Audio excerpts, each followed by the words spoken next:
नमस्कार दोस्तों, आपसे एक सच्ची ईमानदार पत्रकारिता को कायम रखने के लिए, उसे प्रसारित करने के लिए, बढ़ाने के लिए आपसे एक ही आग्रह करता हूं कि आप हमारा कार्यक्रम देखते हैं, आपको अच्छा लगता है तो आप उसे अधिक से अधिक लाइक कीजिए, शेयर कीजिए और सब्सक्राइब ना किया हो तो सब्सक्राइब कीजिए। और जो भी लोग सच जानना चाहते हो उनसे कहिए कि वो सब्सक्राइब करें, उसे लाइक करें, बेल आइकॉन बटन दबाएं। और यदि हमारे कार्यक्रम में कहीं आपको कोई कमी नजर आए तो निश्चित रूप से हमें बताएं, इनबॉक्स करें, हम उसको सुधारेंगे। और यदि हमसे गलती होगी तो उसके लिए क्षमा भी मांगेंगे। लेकिन हम सच की पत्रकारिता करते हैं, वैल्यूज को ध्यान में रखते हैं, मूल्यों से समझौता नहीं करते हैं। तो ऐसी स्थिति में आपसे आग्रह करेंगे, आप अधिक से अधिक शेयर करें और लोगों को इंडोर्स करें कि वो भी इस चैनल पर आएं और सच को देखें। देश मोदी के 8 साल देख चुका है और इस दौरान 2014 से लेकर 2022 तक मोदी सरकार का रिपोर्ट कार्ड भी सामने आ चुका है और हम भी कल बता चुके हैं। उनकी अधिकतर योजनाएं देश की अर्थव्यवस्था, विदेश नीति और तमाम जो है लोक लुभावन चीजों से जुड़ी रही हैं। और इन्हीं में जो सबसे बड़ा, जो सबसे क्रूरतम फैसला माना गया, वो माना गया था नोटबंदी का। और नोटबंदी के फैसले में हमने इस देश के लाइन में लगे हुए 125 से अधिक लोगों की मौत हो गई थी। और इसके बाद में लाइन के अतिरिक्त यदि मौतों का आंकड़ा देखेंगे तो वो हजारों में था। तो आप समझिए कि नोटबंदी ने किस तरह से आम जन को बर्बाद किया था। लेकिन नोटबंदी करते वक्त जो नरेंद्र मोदी ने कहा था कि हम इससे क्या करने जा रहे हैं, उसी पर एक चीज रिपोर्ट देख लेते हैं। अभी पिछले 1 साल के अंदर जो 500 के नकली नोट और 2000 के नकली नोट वो डबल हो गए, मतलब 54.16% बढ़ गए हैं। ये आरबीआई का मानना है कि 500 के और 2000 के नकली नोटों का जो चलन है वो 54.16% बढ़ गया है। यानी नोटबंदी का कोई लाभ नकली नोटों के चलन पर नहीं पड़ा। और यह स्थिति तब है जब पिछले साल जो है कोविड के दिन थे और कोविड के दिनों में माना जाता था कि बहुत ज्यादा नोटों का चलन नहीं हो रहा था। 50 और 100 रुपए के नोटों का जो नकली नोट थे उनका चलन कम हो गया है, तो 50-100 के नोटों की वैल्यू भी नहीं रह गई है। तो 500 का और 2000 का नोट जो है नकली जब चलता है तो निश्चित रूप से आदमी को जरूरत नहीं पड़ती 50 और 100 के। इसका मतलब छोटा आदमी नकली नोट के चलन में शामिल नहीं है। नकली नोट के चलन में जो तमाम धनाढ्य लोग हैं या मध्यम, उच्च मध्यम क्लास के लोग हैं, वो लोग शामिल है। और आरबीआई के अनुसार वित्त वर्ष 2021-22 में नकली नोटों की संख्या बेहद बढ़ी है।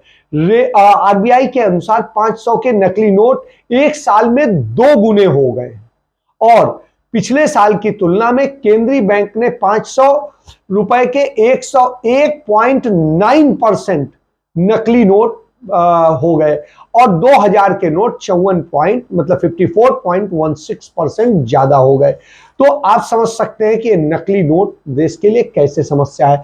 आरबीआई ने जो 31 मार्च 2022 तक बैंक में जमा कराए गए 500 और 2000 रुपए के नोटों में 87.1% नकली नोट थे। 31 मार्च 2021 तक यह आंकड़ा 85.7% था। तो बैंकों ने बताया 31 मार्च 2022 तक चलन में मौजूद जो नोट हैं, नकली नोट हैं, वो बेहद बढ़ गए हैं।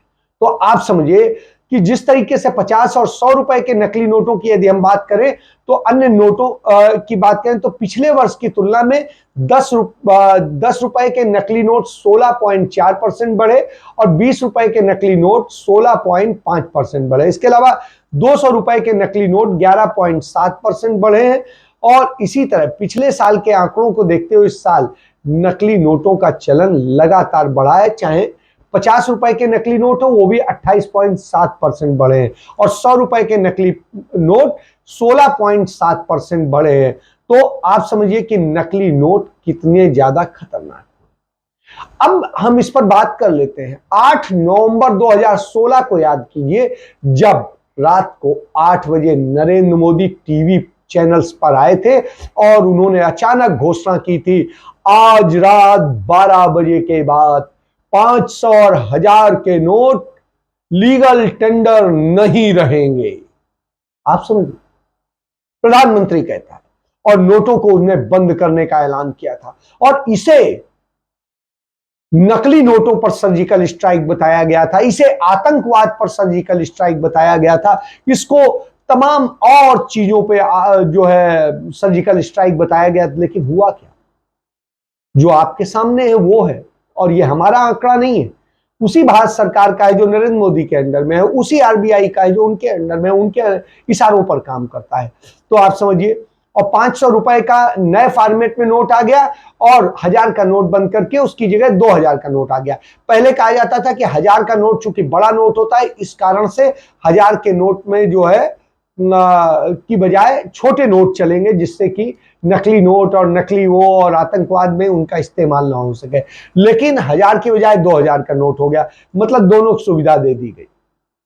उन्हें भी दे दी गई 500 की, उन्हें दे दी गई 1000 नहीं, अब सीधे 2000 रखो, काम ही खत्म है, एक नोट से काम चला लो। तो यह स्थिति है। नोटबंदी की वजह से सरकार ने नकली नोटों, आतंकवाद और ड्रग तस्करी पर माना था कि हम इस पर बिल्कुल नकेल कस देंगे और इससे ये सब खत्म हो जाएंगे, नकली नोट खत्म हो जाएंगे, आतंकवाद खत्म हो जाएगा और ड्रग तस्करी खत्म हो जाएगी। वो सब तो नहीं खत्म हुआ, लोकतांत्रिक व्यवस्थाएं फेल हो गई, आम जन मर गए, दूसरे और बहुत सारी समस्याएं आ गई, और उसके बाद में जो नोट आए वो इतने हल्के किस्म के हैं कि उनकी नकल करना ज्यादा आसान हो गया बनस्पत पुराने नोटों के। पुराने नोट जो थे उन्हें नकल करना मुश्किल होता था, उनका कागज दूसरे तरह से। आज के नोटों का कागज सरल है और इसलिए वो पकड़ में उतने नहीं आते। तो प्रधानमंत्री ने 8 नवंबर 2016 की रात 8 बजे 500 1000 रुपए के नोटों को बंद करने का जब ऐलान किया था, तो इस फैसले की चर्चा पूरी दुनिया में हुई थी। और किंतु जब असर देखा गया तो नोटबंदी के ऐलान के साथ ही एक झटके में भारतवर्ष की 85% करेंसी कागज जो है रद्दी कागज में बदल गई, और बैंकों में 500 और 1000 रुपए के पुराने नोट जमा कराने के लिए पूरी भीड़ लग गई और उनको बदलने की भीड़ लग गई। पूरा देश लाइनों में लग गया, कई दिनों तक बैंकों को भी बंद रखना पड़ा, दूसरी व्यवस्थाएं चरमरा गई। और ऐसी स्थिति में ये मान के चला जा रहा था कि शायद एक बड़ा परिवर्तन आने वाला है, बहुत बड़ा सुधार होने वाला है। हमने देखा, मैं उन दिनों आगरा में था, हमने देखा हमारे बगल में एक पारस हॉस्पिटल था, वहां पर मरते हुए मरीज को देखा कि अस्पताल उसे पैसे न होने के कारण एडमिट नहीं कर रहा था। वहीं पर एक ढाबे वाला है, और उस ढाबे वाले मनोज ढाबे वाला, उसने पैसा देकर के किसी को वो कराया, उसने खाना खिलाया मुफ्त में। क्यों? क्योंकि लोगों के पास पैसे नहीं थे खाना खा सके। आप समझिए, और उस स्थिति में उन लोगों को उसने मदद करी, और ये भी उसे पता था, पता नहीं ये पैसे देंगे नहीं देंगे, क्योंकि ये तो यहाँ वहां के लोकल के थे नहीं, बाहर से अपने लोगों का इलाज कराने आए थे, बहुत चीजों का। अस्पताल जो है कह रहे थे हमें पैसा दो भाई, हम इलाज कर रहे हैं, दवाओं का पैसा चाहिए, सब चाहिए, पैसे नहीं थे। और इनमें तमाम मरीज जो है तड़प तड़प के मर गए तमाम। तब वित्त मंत्री ने कहा कि चेक दीजिए, वो दीजिए, ये दीजिए, लेकिन बैंक मान्य, जो दुकानें हैं और तमाम अस्पताल हैं, तमाम जगह है, वो मानने को तैयार नहीं थे। क्यों? कैसे भरोसा कर ले अनजान आदमी? चेक दे देगा, कल बाउंस हो जाएगा, कौन मुकदमा लड़ता घूमेगा? तो इन सारे विषयों पर बड़ी गंभीर स्थिति पैदा हो गई थी, और हमने देखा था रोटी खाने के लिए पैसा नहीं था, काम धंधे बंद हो गए थे, तमाम फैक्ट्रियों से मजदूरों को निकाल दिया गया था, लेदर का बड़ा काम होता था वहां।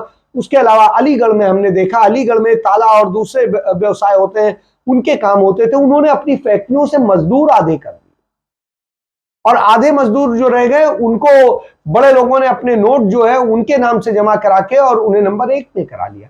तो आप समझिए, भारत सरकार ने माना कि जो 99.3% जो है जो करेंसी वापस आ गई। तो आप समझिए कि जो ये स्थिति है कि 500 और 2000 के नए नोट जारी किए, और उसमें पूरा देश जब लाइन में लगा, प्रधानमंत्री ने अपनी मां को भी लाइन में लगाया कि वो ऑटो से गई और जाके नोट बदल रही हैं, राहुल गांधी ने सिंबॉलिक विरोध करने के लिए नोट को बदलने की वो करी बैंक के उसमें, और लाइन की यह स्थिति थी कि देश पूरा लाइन में था, और इस लाइन का नतीजा यह था कि लोग मर रहे थे, तड़प रहे थे, लोगों की शादियां थी, बच्चों की शादियां रुक जा रही थी। मेरे पास भी एक दो सिफारिशें आई कि किसी तरह कुछ रुपए के इंतजाम करा दीजिए, बेटी की शादी है, क्या करें। आपको बताएं, फिरोजाबाद में बाप ने आत्महत्या कर ली कि वो अपनी बेटी की शादी के लिए व्यवस्था नहीं कर पाया नोटबंदी के कारण, और अंत में परेशान होकर के उस लड़की ने भी आत्महत्या कर ली। ये समझिए कि वो अपने बाप का सदमा नहीं बर्दाश्त कर सकी। तो ये हालत, क्योंकि पैसे का इंतजाम जिस तरह से बाप को करना था नहीं कर पाया, क्योंकि नोट जो पुराने नोट थे वो बदल नहीं पा रहे थे, लाइनें लग रही थी और बहुत सारी चीजें, और नोट में भी पाबंदी लगा दी गई थी कि एक दिन में इतने ही नोट बदलेंगे, इतने ही ये होंगे, आप समझिए। और उस स्थिति में हफ्ते में एक नोट बदला जाता था। इन हालात से गुजरते हुए तमाम सारे लोगों की बुरी स्थिति हुई। वो सहालक का वक्त था, शादियों का वक्त था, तो इसलिए सबसे ज्यादा मौतें हिंदुओं के यहां हुई और बर्बादी में चले गए, तमाम घर चले गए। वो पीड़ा सोचिए। कारोबार तमाम प्रभावित हो गए, जो छोटे छोटे कारोबार थे वो बिल्कुल टूट गए, मर गए। तो ये स्थिति है। आप 500 और 1000 के जो नोट जमा हुए, उनकी कुल कीमत 15.31 लाख करोड़ रुपए थी, और नोटबंदी के समय में जो देश में चलन में नोट थे वो 15.41 लाख करोड़ थे।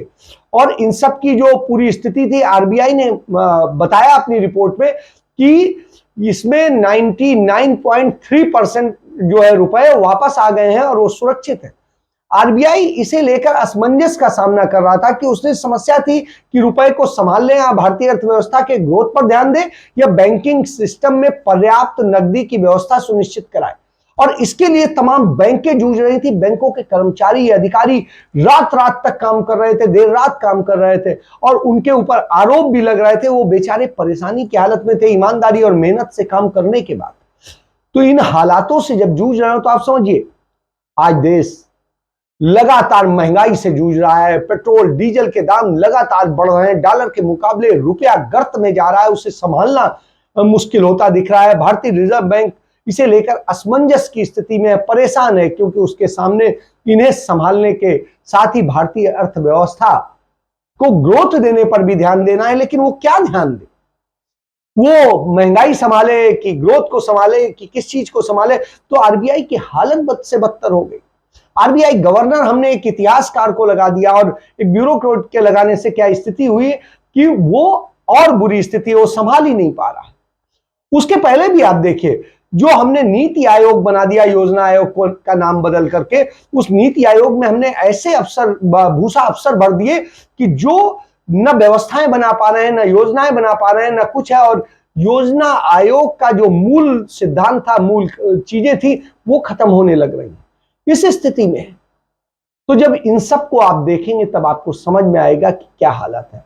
आरबीआई के सामने मौद्रिक नीति पर आगे बढ़ने की एक बड़ी चुनौती है। आरबीआई के सामने एक जोखिम है, दूसरी तरफ सहारा देने की नौबत है। तो अब करें वो क्या? और नोटबंदी ने किया क्या? बचत पर सर्जिकल स्ट्राइक कर दी। सर्जिकल स्ट्राइक, आप समझिए, नोटबंदी यानी विमुद्रीकरण को 5 साल की स्थिति में ये हुआ, वो जूझते गुजर गया। और 5 साल बाद भी आज भी ये है कि क्या काला धन वापस आया? जिसे काला धन पर वो बोला गया था, वो काला धन तो कोई नहीं आया। पूरा पूरा पैसा आ जा रहा है, सब सफेद हो जा रहा है। सर्जिकल स्ट्राइक काले धन पर नहीं, आम जनता पर असल में हुई थी, उसकी बचत पर हुई थी, छोटी छोटी बचत पर हुई थी, और उससे वो बर्बादी में चला गया। जब 2008 में वैश्विक आर्थिक मंदी का दौर आया था, तब भी अमेरिका जैसे देश ने घुटने टेक दिए थे। तब हमारी जो बचत परंपरा है, छोटी बचत जो पंडित नेहरू ने शुरू करवाई थी, उस बचत के कारण हम इसका मुकाबला कर पाए, जीत पाए। और विमुद्रीकरण के निर्णय ने देश की बचत परंपरा को ध्वस्त कर दिया और तमाम बर्बादी कर। हमें आज भी याद है कि हमारे परिवार में कोई एक समस्या थी और उसके लिए धन की आवश्यकता थी, तो तमाम सारी व्यवस्थाएं की गई, और व्यवस्थाओं के बाद भी कुछ पैसा कम पड़ रहा था। अंत में सब लोग परेशान कि अब लगता है कुछ संभव नहीं हो पाएगा। अब किसी से मांगना और करना अपने इज्जत को उतारने जैसा लग रहा था। उस स्थिति में मुझे आज भी याद है, मेरी माँ बोली अच्छा रुको 1 मिनट देखते हैं, और वो गई अंदर। वो 2-2.5 घंटे उन्होंने लगाए अपने बॉक्स को और जाने कहां कहां कोने अतरों में, और उसके बाद में वो लेके पैसे कुछ आ गई और बोली लो पूरा हो गया ना। तो आप समझिए कि हम जब इस संकट में होते हैं तो वो पैसा हमारी मदद करता है, और वही होता। लेकिन नरेंद्र मोदी की इन नीतियों ने किस तरीके से इसको बर्बाद किया, इसको समझिए। इसके बाद नरेंद्र मोदी कहते हैं अब हम 5 ट्रिलियन की इकोनॉमी बनने जा रहे हैं, इसको बने। अरे महंगाई के बूते आप 5 ट्रिलियन नहीं 10 ट्रिलियन के बन जाइए।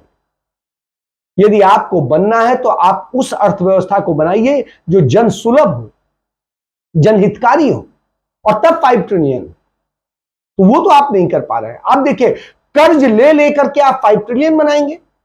भारत सरकार पर जो मनमोहन सिंह की सरकार के समय में 53 लाख करोड़ का कर्ज होता था, वो अब 128 लाख करोड़ का कर्ज हो चुका है, और ये लगातार बढ़ता जा रहा है। और उम्मीद है कि साल के अंत तक यह 150 लाख करोड़ से अधिक का कर्ज हो जाएगा। अब आप समझिए, तो जब हम इन दशा में जा रहे हैं तो हम 5 ट्रिलियन और ट्रिलियन की बात करते हैं। अब उत्तर प्रदेश ने अभी अपना जो है बजट पेश किया और सारी चीजें, उसके बाद में उत्तर प्रदेश सरकार का भी दावा है कि अब हम $1 ट्रिलियन इकोनॉमी का जो है प्रदेश बन जाएंगे। अरे उत्तर प्रदेश पर इस समय 7 लाख जो है करोड़ का कर्ज हो गया है राज्य पर, केंद्र की बात छोड़ दी। तो 7 लाख करोड़ से अधिक का कर्ज जब हो गया हो तो आपको चिंता करनी चाहिए। अखिलेश यादव के समय में यही 3.25 लाख करोड़ का कर्ज था। तो यानी यह कर्ज योगी आदित्यनाथ के 5 साल के शासन में हुआ। और अब आप बात करते हैं कि $1 ट्रिलियन इकोनॉमी बनाएंगे उत्तर प्रदेश को। यूपी का बजट 2022 पर वो कहते हैं महाराष्ट्र की तरह मीडिया इंडस्ट्री को हम जो करेंगे, हेल्थ इंडस्ट्री करेंगे, एमएसएमई सेक्टर पर जोर देंगे, और इसके जरिए योगी के दूसरे काल के पहले बजट में $1 ट्रिलियन इकोनॉमी का टारगेट तय कर दिया गया। वर्तमान में डॉलर और रुपए को भाव को देखते हुए राशि 775.83 अरब रुपए होगी, जबकि वर्तमान में यूपी की 17.05 लाख करोड़ रुपए है। तो आप समझ लीजिए। तो इस तरह से इकोनॉमी में एक्सपर्ट्स से जब सारी बातें होती हैं तो ये लगता है हंसी आती है। आज की डेट में क्या स्थिति है? आज की डेट में महाराष्ट्र की जो इकोनॉमी है, अर्थव्यवस्था है, वो 430 बिलियन यानी 32.24 लाख करोड़ रुपए की। और भारत उत्तर प्रदेश क्या कह रहा है? हम 775.83 अरब रुपए की कर देंगे। जब रुपया जो है 77 पॉइंट समथिंग रुपए का है, और रुपया जिस तरह से रोज गिर रहा है डॉलर के मुकाबले, उससे तो ये लगता है कि ये बहुत बुरी स्थिति। अब महाराष्ट्र जो नंबर 1 पे है इकोनॉमी के मामले में, उसकी 430 बिलियन जो है रुपए है, 430 बिलियन है। और तमिलनाडु की जो है 297 बिलियन है, वो दूसरे नंबर पर है। इसके बाद में यूपी है जो तीसरे नंबर पे, उसकी 240 बिलियन, और इसके बाद गुजरात है जिसकी 230 बिलियन है, और इसके बाद फिर कर्नाटक है जिसकी 228 बिलियन है। जबकि उत्तर प्रदेश देश का सबसे बड़ा राज्य है, सबसे बड़ा क्षेत्रफल है, सबसे ज्यादा जनसंख्या है, सबसे ज्यादा जो है बहुत सारी चीजें हैं, और दिल्ली एनसीआर से जुड़ा हुआ है। इसके बाद ये हालत, मुंबई तो दूर है लेकिन उसने अपने इकोनॉमी को डेवलप किया। और मुंबई में क्यों इकोनॉमी है इसके पीछे समझ लीजिए। देश के औद्योगिक राजधानी उसे कहा जाता है, बिजनेस घरानों का वो गढ़ है, सरकारी और गैर सरकारी बड़े समूहों का केंद्र है, फिल्म और इंटरटेनमेंट इंडस्ट्री का हब है, हार्बर और पोर्ट का हब है। और यूपी में जनरेट करने के लिए क्या करना पड़ेगा? मैन पावर यानी वर्क फोर्स और युवा उद्यमियों का गढ़ है। उसके बावजूद एनसीआर, नोएडा और गाजियाबाद में फिल्म इंडस्ट्री की प्लानिंग पहले ही कर चुके हैं। आईटी और मीडिया इंडस्ट्री जो है लगातार बनाने की बात हो रही है, मल्टी मॉडल ट्रांसपोर्ट सिस्टम बनाने की बात हो रही है, एमएसएमई सेक्टर को बढ़ाने की बात हो रही है। और इन सब के बूते जो है 5 ट्रिलियन की बात, 1 ट्रिलियन की बात कर रहे हैं। लेकिन 1 ट्रिलियन के लिए आपको रोजगार भी पैदा करना पड़ेगा, रूरल इकोनॉमी को भी बूम करना पड़ेगा, बहुत सारी चीजें करनी पड़ेगी। लेकिन इनमें से कोई भी चीज अभी तक सकारात्मक नहीं है। जब सकारात्मक ना हो तो आप ये बातें कैसे कर सकते? तो नकली नोटों से जूझिए, नोटबंदी करते रहिए, काले धन को सफेद करते रहिए और बताते रहिए कि हम आतंक पर हमला कर रहे हैं, काले धन पर हमला कर रहे हैं, जो है ड्रग तस्करी पर हमला कर रहे हैं, असलहों की तस्करी पर कर रहे हैं। फिर भी मुंद्रा पोर्ट जो किसका है, अदानी के पास है, उससे 500 करोड़ रुपए की पकड़ी जाती है, नशा पकड़ा जाता है। आप समझिए ड्रग्स पकड़ी या नहीं, उन सबको बिल्कुल दबा दिया जाता है। लेकिन जहां छोटी छोटी चीजों पे शोर मचाया जाता है, तो लोगों का ध्यान भटकाने के लिए हिंदू मुस्लिम किया जाता है, दरगाह किया जाता है, मंदिर किया जाता है, मस्जिद किया जाता है, तो तमाम सारी चीजें हैं। और इन्हीं में आप उलझे रहिए, आप बेरोजगार बनिए, आप आर्थिक रूप से बर्बादी में जाइए, आप गरीब से गरीब हो जाइए, भुखमरे हो जाइए, कुछ भी हो जाइए, लेकिन जय श्री राम बोलते रहिए। बस यही तो चाहते हैं, और यही मोदी की 8 साल की उपलब्धि। तो इस बात को समझिए, कल सियासत में भी मोहब्बत थी, अब मोहब्बत में भी सियासत है। ख्वाजा साजिद का ये शेर है, तो ये सही बैठता है। आज इतनी ज्यादा आज सियासत हो गई है कि मोहब्बत में भी सियासत। एक आंसू भी हुकूमत के लिए खतरा है, तुमने देखा नहीं आंखों का समुंदर होना, मुनव्वर राना का ये शेर है। ये सारे आज बिल्कुल सही बैठते हैं नरेंद्र मोदी की सरकार पे, उनकी योगी की सरकार पे, और उनकी जिन जिन राज्यों में है डबल इंजन की सरकार में। तो ये डबल इंजन की सरकारें झूठ बोलने का काम करती है, क्योंकि ये गोएबल्स को मानती है। गोएबल्स कौन? हिटलर का प्रचार मंत्री, जो झूठ के बूते साम्राज्य स्थापित करने की बात करता था। और इसीलिए नोटबंदी से लेके जीएसटी से लेके तमाम सारी बातें होती हैं, लेकिन वो देश को बर्बादी में ले जाती है। जब बात होती है कोविड के दौरान स्वास्थ्य सेवाएं कैसी थी, तो जिससे पूछे वही कहेगा बदतर थी। लेकिन उसके बाद भारत सरकार कहती है, मोदी कहती है, वाह मोदी जी वाह, थैंक यू मोदी जी। तो आप समझिए, आप भी थैंक यू कीजिए, जय श्री राम कीजिए, हर हर मोदी, घर घर मोदी बोलिए और खुश रहिए। भूखे पेट, बेरोजगार बनके और भूखमरी में मर के, गरीबी और जो है बेइज्जत जीवन जीते हुए।